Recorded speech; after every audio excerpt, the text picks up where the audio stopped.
নেতানিয়াহুর ক্রমাগত হুমকি ধামকির পরও থামছেন না হিজবুল্লাহ। বারবারই লেবাননের সশস্ত্র গোষ্ঠীর টার্গেট হচ্ছে ইসরায়েলি ভূখণ্ড। বেপরোয়া হয়ে দফায় দফায় ছুটছে রকেট। চরমে দুদেশের চলমান উত্তেজনার সংঘাত এড়াতে কূটনৈতিক প্রচেষ্টার আহ্বান জানিয়েছেন বিশ্ব নেতারা। পরম মিত্র তেল আবিবের পাশে থাকার ব্যাপারে প্রতিশ্রুতিবদ্ধ ওয়াশিংটন। একমাত্র ওয়ালটন এসি দিচ্ছে 1 বছরের রিপ্লেসমেন্ট গ্যারান্টি এবং কম্প্রেসরের 10 বছরের গ্যারান্টি। লেবাননের সশস্ত্র গোষ্ঠী হিজবুল্লাহ যে কারো তোয়াক্কা করে না তা আরও একবার প্রমাণিত হলো।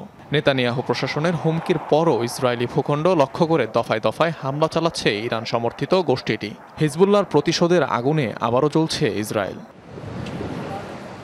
হামলা পাল্টা হামলার চলমান এই উত্তেজনার মাঝেই হিজবুল্লাহ প্রতিনিধিদের সাথে সাক্ষাৎ করেছেন ইরানের নতুন প্রেসিডেন্ট মাসুদ পেজেশকিয়ান, যাতে আরও উত্তপ্ত হয়ে উঠেছে পরিস্থিতি। লেবাননের কোনো ক্ষতি হলে ভুগতে হবে তেল আবিবকে, এমন হুঁশিয়ারিও দেয় তেহরান। যদিও বরাবরের মতো মিত্র ইসরায়েলের পাশে দাঁড়িয়েছে যুক্তরাষ্ট্র।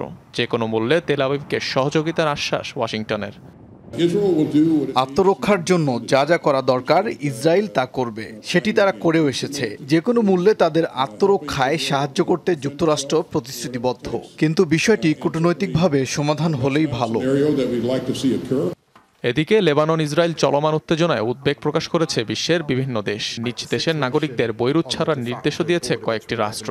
আহ্বান জানিয়েছে কূটনৈতিক সমঝোতার। লেবানন ইসরায়েল সীমান্তের পরিস্থিতি খুবই উদ্বেগজনক। সব পক্ষকে সতর্কতার সাথে কাজ করার আহ্বান জানাচ্ছি।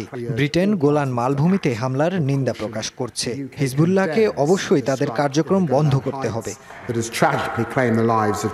অবশ্য বিশ্ব নেতাদের এই আহ্বানে সাড়া দেওয়ার কোনো লক্ষণ নেই হিজবুল্লাহর কর্মকাণ্ডে। তেল আবিব হামলা করলে প্রতিউত্তর দেয়া হবে, এমনটা সাফ জানিয়ে দিয়েছে মধ্যস্থতাকারীদের। অনিক রহমান, যমুনা নিউজ।